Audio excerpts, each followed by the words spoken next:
Good morning, good afternoon, good evening to all of you. I'm delighted to be with you today to introduce the target policy profile.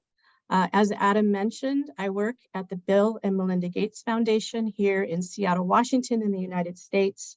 And I am the program lead for the Design, Analyze, Communicate program. And this team has been in place for 3 years, and we've been focused on creating services and tools to ensure that clinical trials are optimized for an informative outcome. And one of these tools, the Target Policy Profile tool, is what we will cover today. So I will go to the next slide.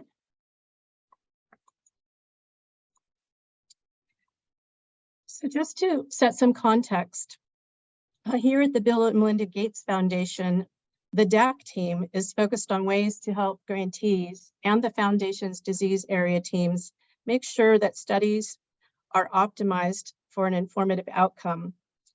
And what we mean by informative is the state of a clinical study ending and answering the research question it set out to ask with scientific validity, because what that means is that somebody can do something next. A decision can be made to take a drug to the next stage of development, or a conversation with policymakers can be had and a policy can change.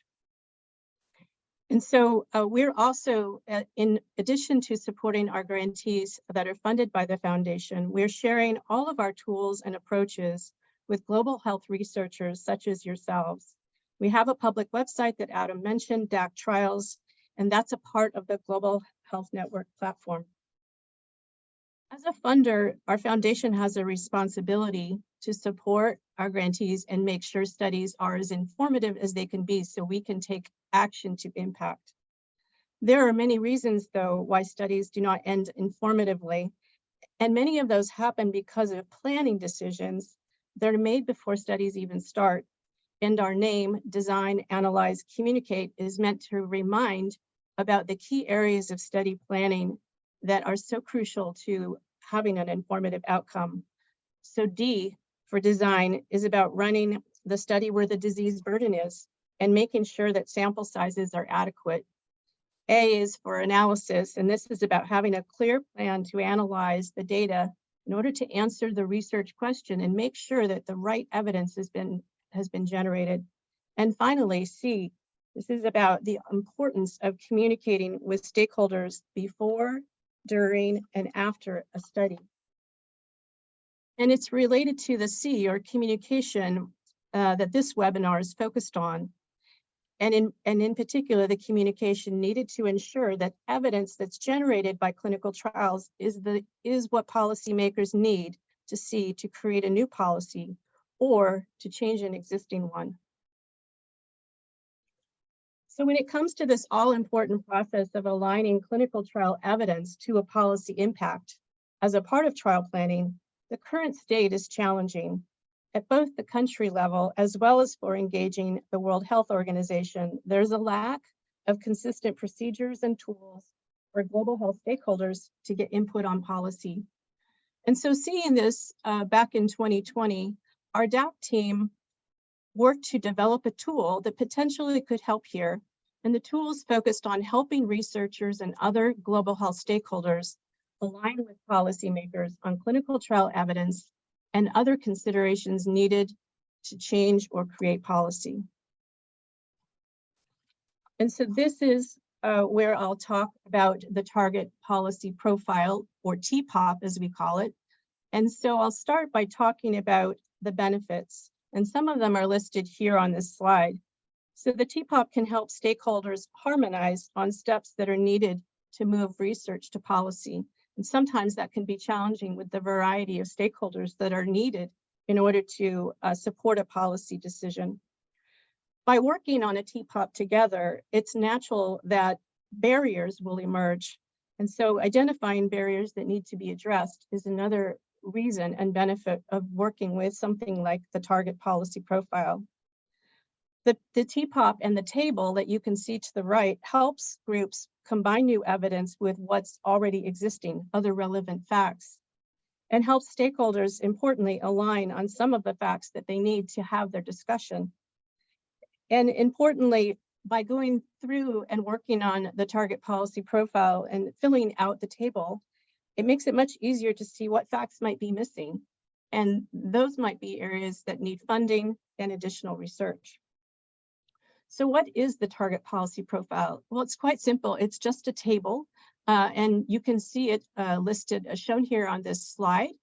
And the table was created intentionally to resemble another tool that is well known in drug development and the pharmaceutical industry called the target product profile.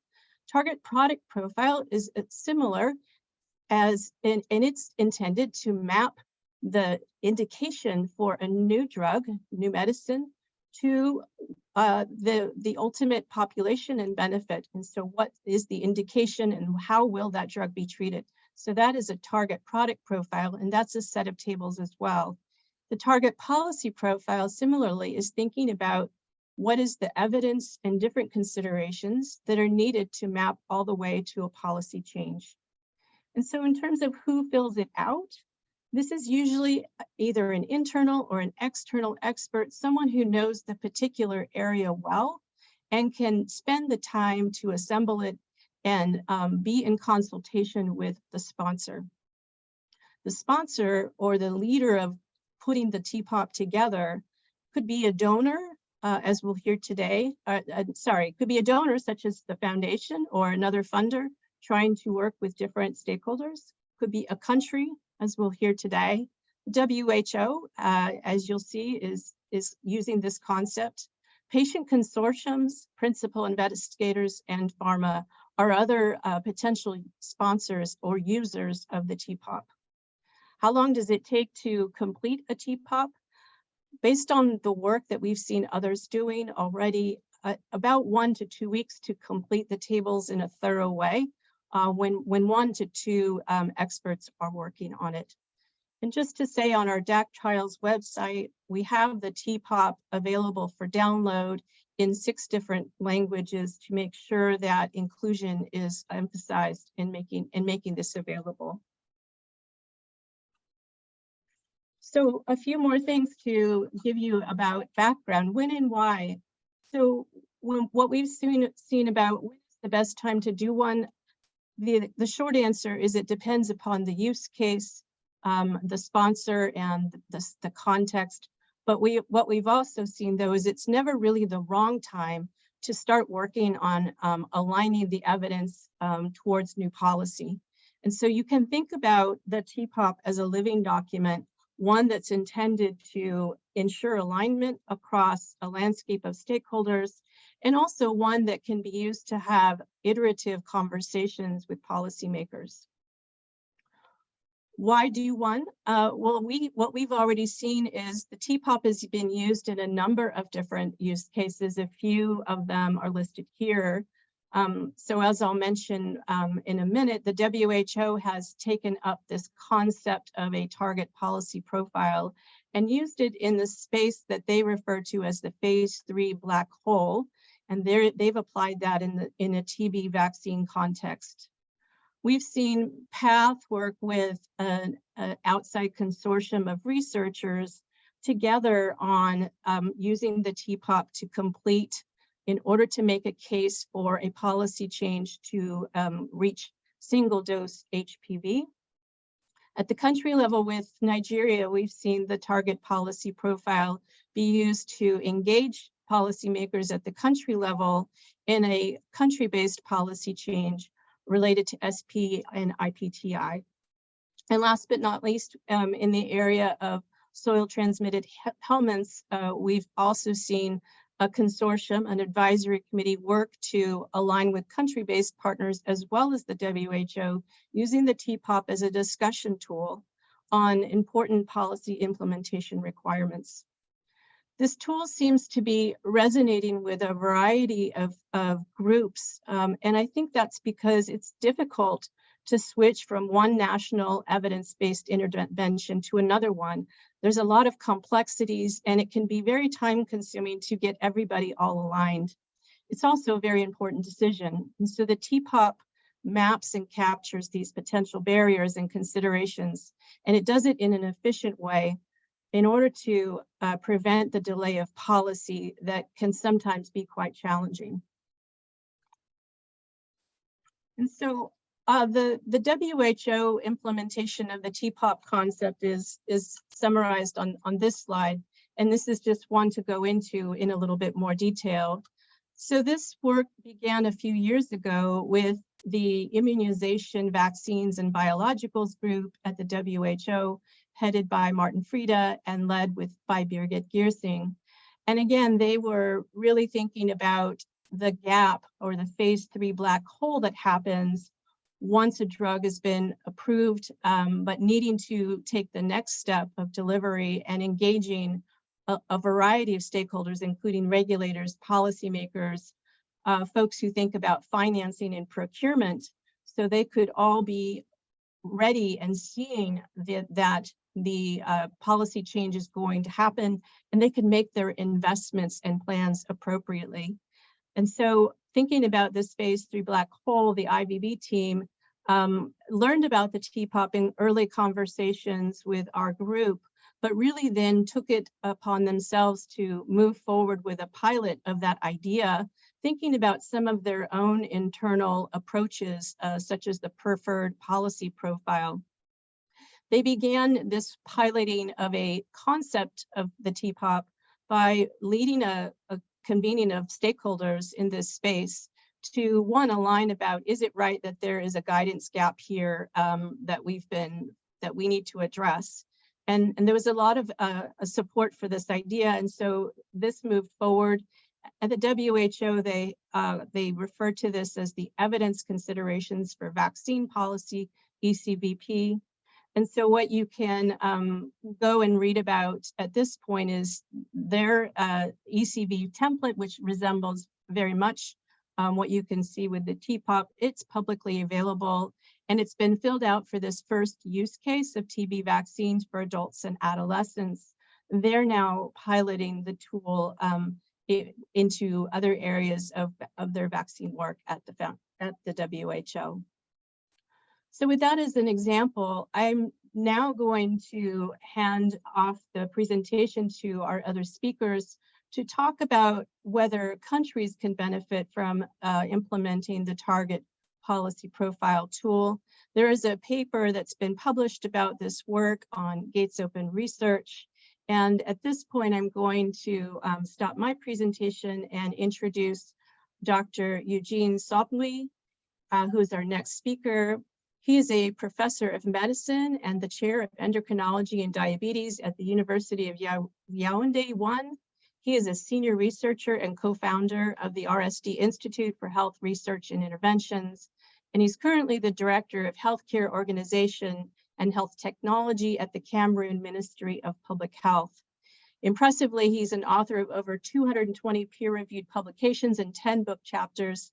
He's also the author of these are all with an H index of 66. So I'm delighted to introduce Dr. Sobnui, and thank you very much for listening so far. Okay, thank you very much. And good morning or good afternoon or good evening, depending on where you are in the world following this webinar. It's my pleasure being invited to share some of our thought about translating a research finding into policy evidence through a dialogue. I have no conflict of interest. I might have some biases that I will share anyway. So I've been asked to discuss what health policymakers need from health researchers and how to work synergistically in order to make policy decisions. And the outline of my presentation is as follows. So we will briefly discuss the need for evidence-based decision-making in health policy, the challenges of evidence-based or evidence-informed decision-making in health policy, and finally, research. And as I said, The first thing is about personal bias being from many different worlds, I would say, with one of my toes in basic science, having done some clinical research, public health research and intervention, being a clinician, member of scientific council of the Scientific Council for Public Health Emergency in Cameroon, and being now in the position of also being a decision maker. It means this occasion is just like an opportunity to reconcile all those identities in one. So in terms of the needs for evidence-based decision-making in health policy, I don't think, I should spend much time discussing how useful, how important is evidence-based practice, whether in clinical field or in public health. But the point is about are we actually using scientific evidence as the basis for improving public health? Because it's clear if we fail to do so, it might lead to unpleasant consequences for the population and also for a country economy. But clearly, we will have the opportunity to discuss, and I know that Yauba will share some of the observation made in Cameroon. COVID-19 has really been the opportunity to also show that decision-making in health policy can be highly time sensitive. I'm just showing the first few months of the COVID pandemic with decisions taken and the need for decision that was really a matter of days or hours, clearly showing that decision-making can be time sensitive and not allowing enough time for a kind of evidence that might be needed for this decision-making process. This slide shows how the policy development implementation model that clearly shows that it is a cycle with evaluation, policy development, but also policy evaluation and corrective actions based on feedback that actually requires more time than what can be available in real life context, especially in circumstances such as the beginning of the COVID-19 pandemic. And the other point is that not only one or not one single science can appropriately inform health policy. It usually requires transdisciplinarity in order to strongly support the decision-making process. So it can involve natural science, social science, engineering. It can involve also people's preferences and values. This has to be taken into account in informing policy decision-making in health policy. And one opportunity to really see how this can impact decision-making is the lockdown policies to control COVID-19 pandemics. With the same available evidence across the world, there were large discrepancies in scientific interpretation, large discrepancies in decision-making and the decision taken across the world, and sometimes even within the same country.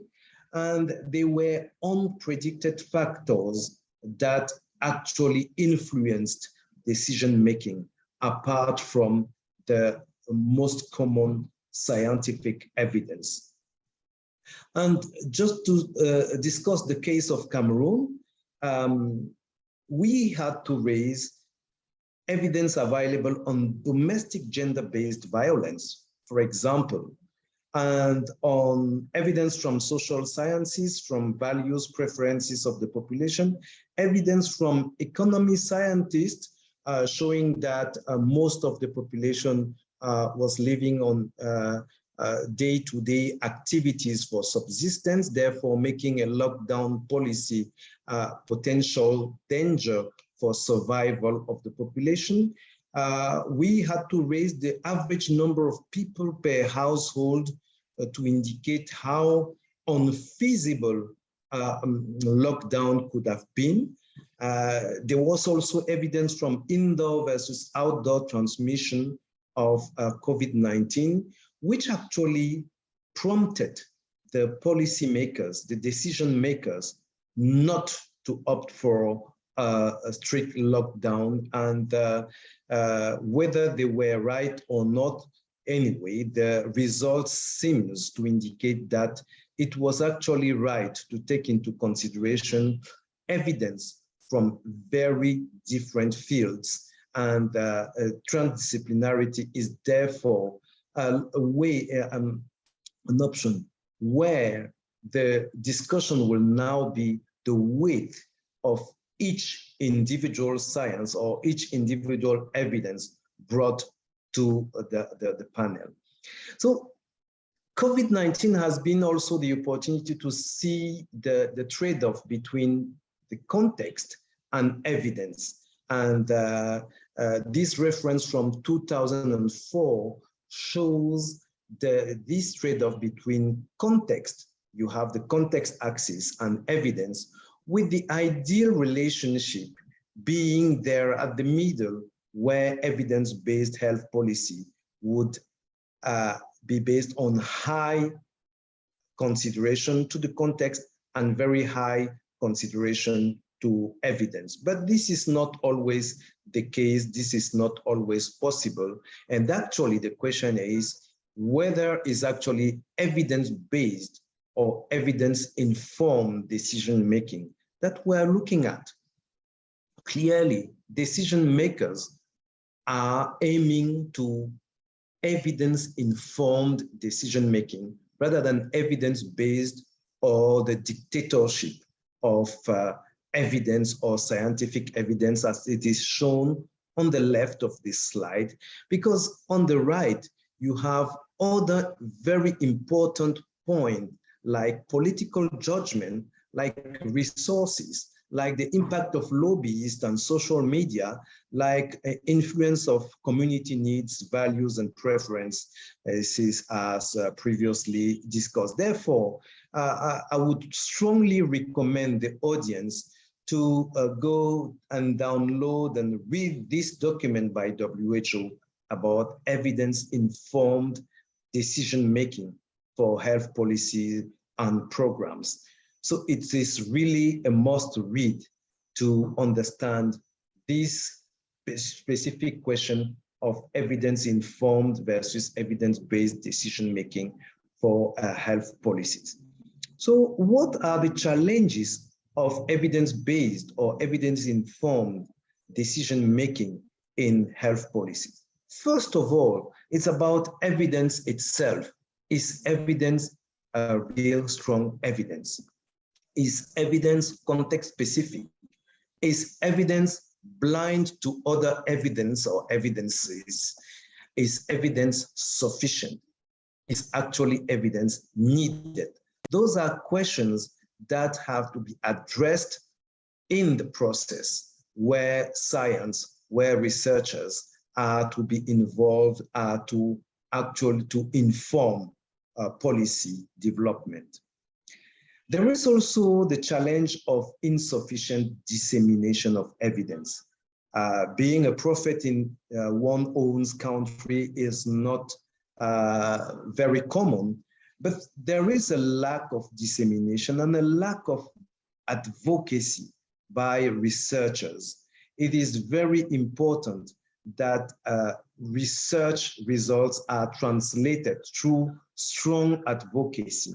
So advocacy component should be added to most of the research if we would like these to inform policy, to inform decision-making process. And we need to be aware of the main drivers of policy-making decisions in health policy, for it not to be a challenge to research-driven policy-making. It is the socio-political context. It is about the global agenda. It is about donors' agenda. It is about social media. It is about all kinds of urgencies, social urgencies. It is about evidence. Yes, it's about loudspeakers or lobbyists or individual events that can occur to very popular people. And it's about researchers and decision makers dialogue. So talking about this dialogue, how to synergize in order to make the best possible decision-making in health policy, research being a research informed. I have two slides here to share and to discuss. The first is about what health policymakers need from health researchers. From my Ministry of Health perspective, it is clear that decision makers, policy makers would like to have information about the burden of a problem, of a health problem, the burden of disease. They would like to have strong evidence about the most cost-effective response to the problem. They would like to have strong evidence about the most socially acceptable solutions, but also about the most easily or the most politically marketable solutions. They need evidence also about donor compatible or acceptable or donor policies. They need to have easy to understand and easy to translate policy briefs, which is sometimes lacking as a result of research. But what health policymakers do not need from health researchers?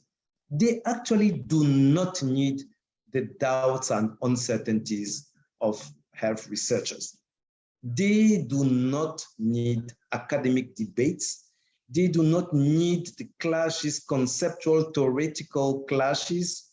They do not need complex conclusions and lengthy papers. They do not want non-contextualized solutions. And there is the time factor. Scientific time can be too long for decision makers. Decision-making time can be very short. We showed it with the COVID pandemics.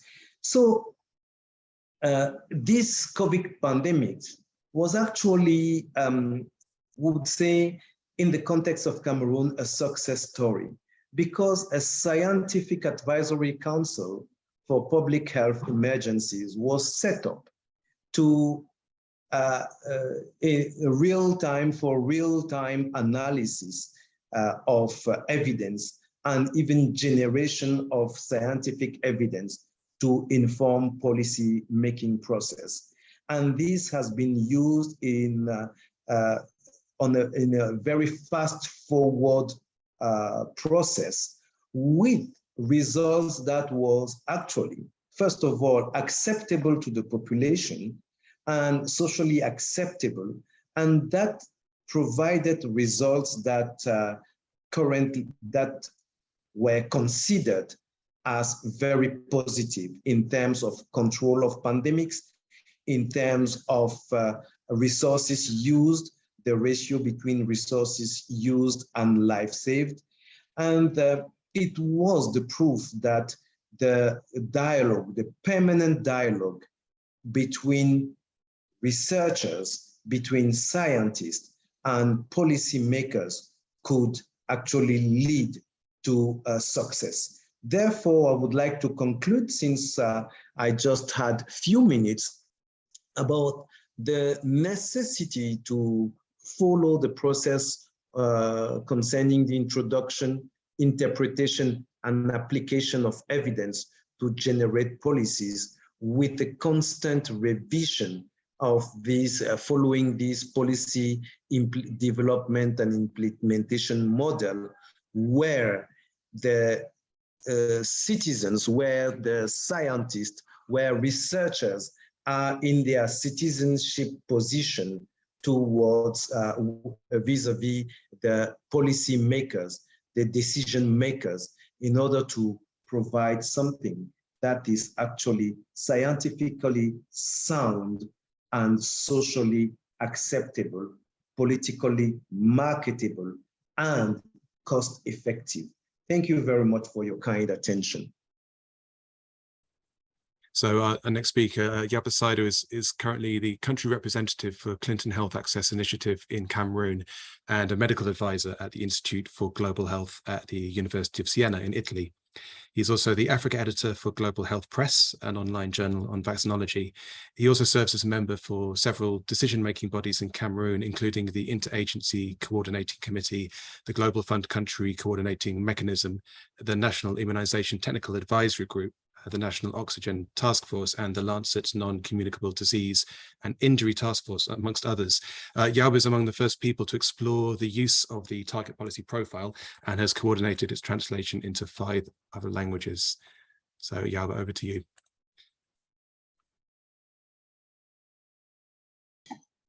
Thank you. Thank you very much, Adam. So, yeah, introduction. I think for the sake of the presentation, I'd like to switch off my camera because it might affect streaming, because I do have low bandwidth.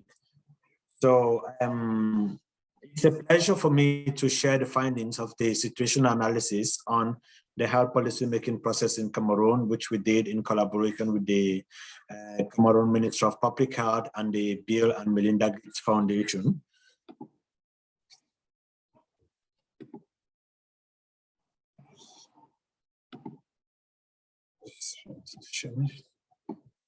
Adam, are you able to see my slide?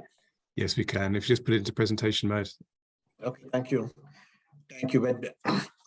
Okay, before I begin my presentation, I will want to sincerely thank Tia Norman and Shondoli for their strategic support in the design of the evaluation. And I also want to thank Professor Idrin Sabkwi, the previous presenter, and Dr. Hassan Ben Bashir, Director of Health Promotion, for their support in the planning and implementation of the assessment.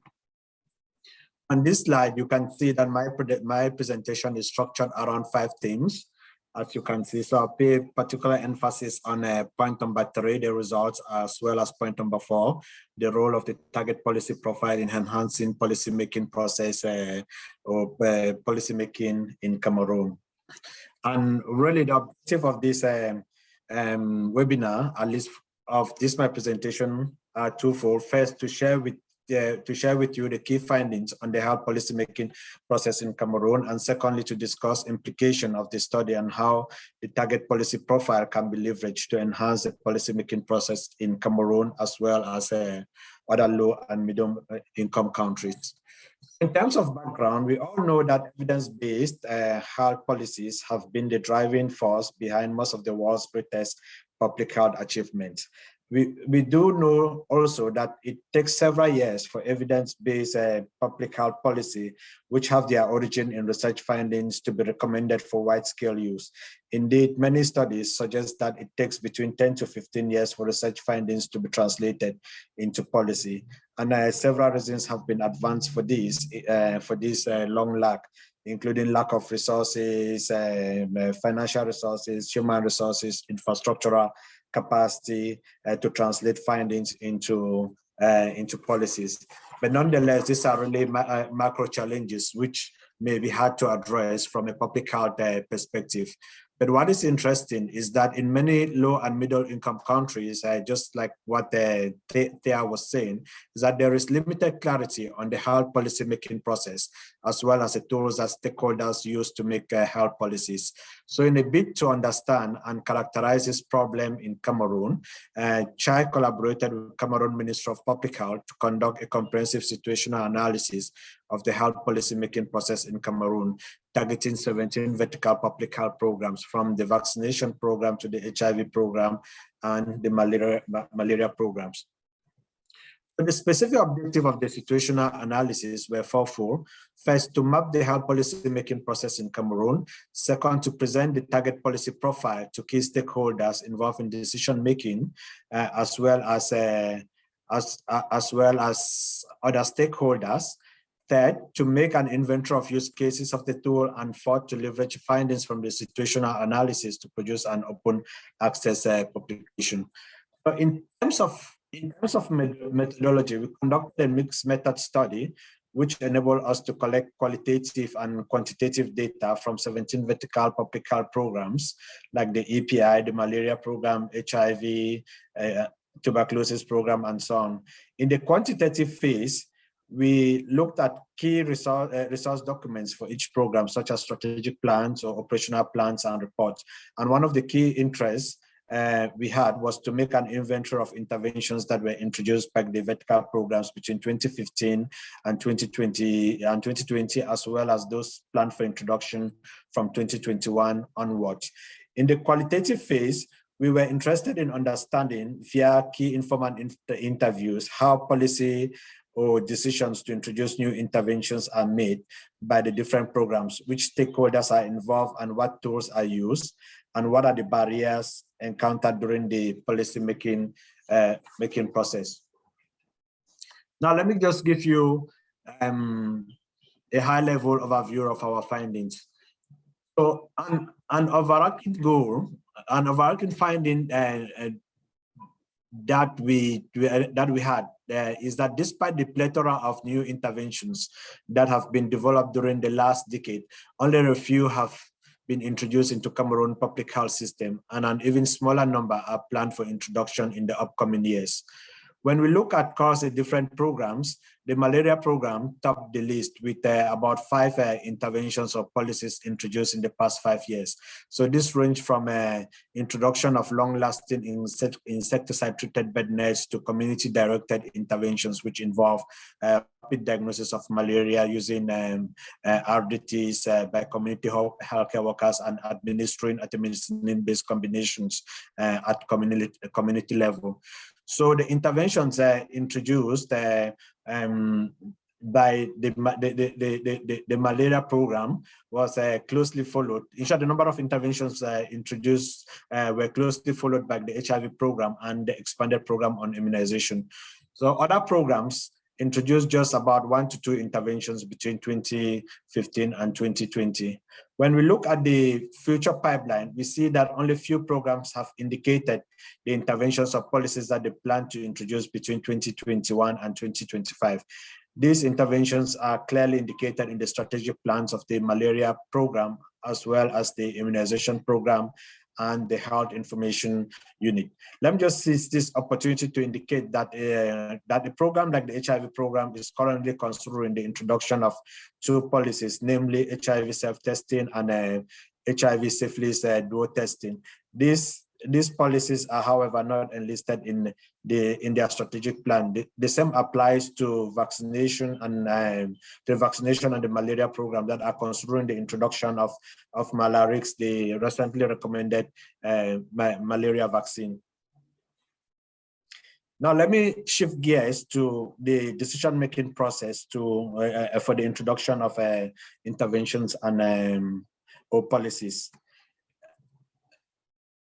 So what we found is that the decision-making progress, the decision-making process to a greater extent is initiated and led by donors or development partners. And most often the process seems not to be rigorous, as the stakeholders really screen the interventions or policies for different attributes, including safety, efficacy, financial implications, or other operational or other operational aspects, amongst others. So in general, for almost all programs, the process begins with an informal discussion, which is brought to the table by a donor or a development partner, such as Gavi, Global Fund, PEPFAR, CDC, UNICEF, or even CHAI. And since the partners are always, since the partners will always want to push their agendas forward, as Professor Sobgi was mentioning, they will collaborate or convince and support the target programs to present the case for a policy change to the appropriate decision-making body within the Ministry of Public Health. And this can be the Interagency Coordinating Committee, the Country Coordinating Mechanism for Global Fund, or other task force. So once the request has been endorsed, the program then prepares an introduction plan, mobilizes the necessary resources, and introduces the policy or interventions. So things like post-introduction evaluations are already done. It is also important to highlight that development partners leverage WHO guidelines as tools to present to the target program or audience for the new policy change. Also important to highlight that policies or interventions that do not receive a WHO endorsement may have a hard time getting introduced. So during the course of our evaluation or assessment, we realized that approaches to decision-making used by the expanded program on immunization seems to be different from other vertical programs. And I think this could clearly be explained by the presence of a functional NITAC. So when a development partner approaches the EPI for policy change, the EPI requests a scientific opinion from the NITAC or the National Immunization Technical Advisory Group. The NITAC will then hold several meetings to review basically all attributes of the interventions, from scientific to economics and operational attributes. And I find this quite interesting. For instance, one partner requested the API to switch from a unidose rotavirus vaccines, which is currently stored at 2 to 8, to a multi-dose vaccine, which is supposed to be stored at -25. So the argument was that this will enable the Ministry of Public Health to save money because the vaccine is cheaper, and then the impact on the cold chain will be less. So, but despite this, the NITAC actually felt that the introducing the vaccine would not be an operationally feasible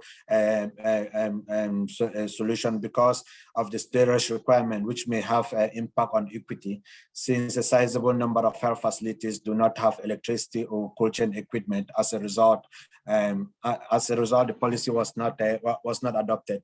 Same is true with the bed dose of hepatitis B vaccine. So despite its proven efficacy and relatively cheap cost, the NITAC recommended for additional data on the operational feasibilities, including strategies that will be used to deliver the vaccines to in maternities that do not normally have cold chain equipment or trained personnel to administer a vaccine, as well as in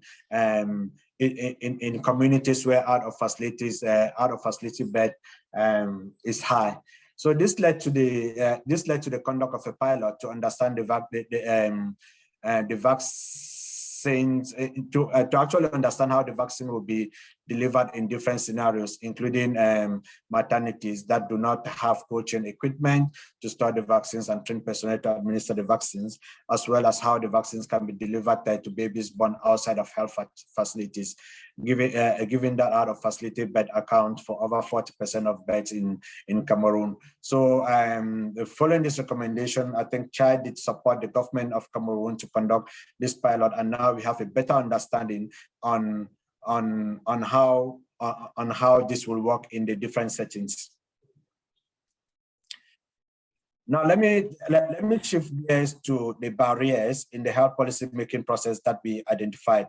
So basically, we identify barriers that we actually regrouped under 4 thematic areas.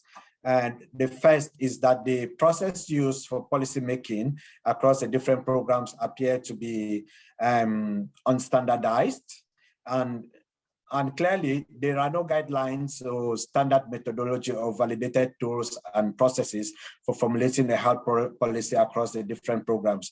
Indeed, one key informant made a recommendation, which I found interesting. He recommended that the Minister of Public Health might need to develop and implement guidelines for policymaking that that should outline the process, tools, as well as non-health stakeholders that must be engaged to make the policy transparent, rational, and sustainable. He cited the example that most policies have a financial implication, but rarely will one find a representative from the Ministry of Finance on the table when the health policy change is being discussed. So the second gap we identified was that most policies are not evidence-based, in the sense that all attributes of the policy are not scrutinized before the policy change is made.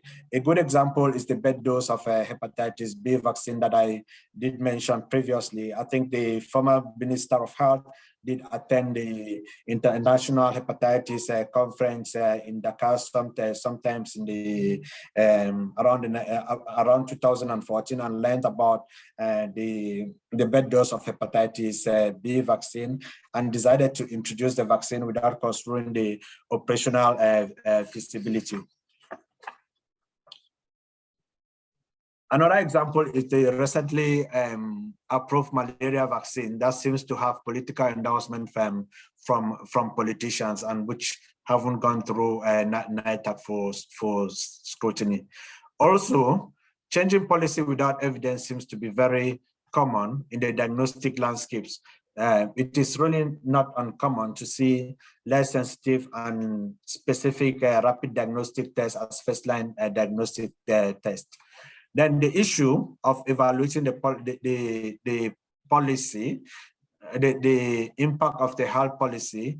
For instance, I've looked through the literature and I haven't seen like a single publication or report on the impact of maybe a rotavirus vaccine that was introduced in 2014 on childhood diarrhea, neither a publication or report on the impact of pneumococcal vaccine on pneumonia. And last, the problem of ownership of the policy, since most often these policies are actually initiated and led by partners or donors. So, yeah, but can I just say we're overrunning a little bit? Could we just have two more minutes? Okay, sorry. Given these shortcomings, many respondents felt that the target policy profile can help improve the policy making process in several ways. So first, as Tia mentioned, the target policy profile is a tool or document, if you like, that contains every possible question a policymaker should ask when deciding to change a policy or to introduce a new intervention. It contains questions on all policy attributes, including efficacy, safety, quality, cost, and operational feasibility, amongst others. Our respondents were unanimous on three themes. First, they felt that the tool can be used to develop criteria for appraising new interventions, such that only interventions meeting specific criteria can be introduced into the public health system. Second, they felt that the tool can provide a platform for dialogue between researchers and policymakers, which can guide the researchers to conduct policy relevant research so as to enhance uptake of research findings by policymakers. And third, they felt that the tool can enhance the participation of decision makers at the stages of at all stages of the research project, which in turn can lead to better policy ownership, greater likelihood of policy utilization, and more policy implementation. So for the sake of time, I just want to wrap up here. I think we had some very interesting quotes from some key opinion stakeholders, and the different use cases that we did identify for the target policy profile in Cameroon. So I would just want to indicate that the study, as Thea did mention, has been published on Gates Open Research and is available for download. So thank you for your attention.